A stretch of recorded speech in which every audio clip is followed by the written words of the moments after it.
natin siya dyan sa breadcrumbs. Ayan.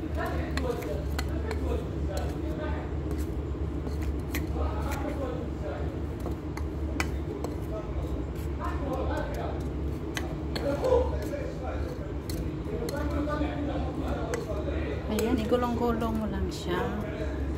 Ay, may walang ganun. Ayan. So, yan, nakagawa na tayo. Marami na yan. Ay, walang ganun. Ayan pa. Pizza tortilla.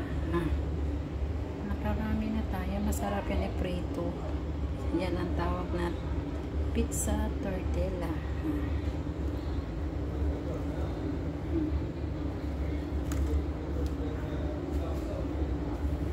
Ganyan lang. May isa pa.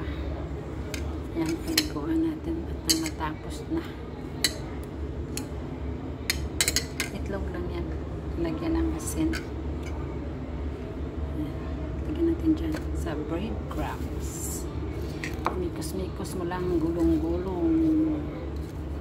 Ayan, gulong-gulong mo lang siya guys hanggang saan siya makarating. Amy, walang ganon. Ayan, sarap iprito. Tawag niyan pizza tortilla.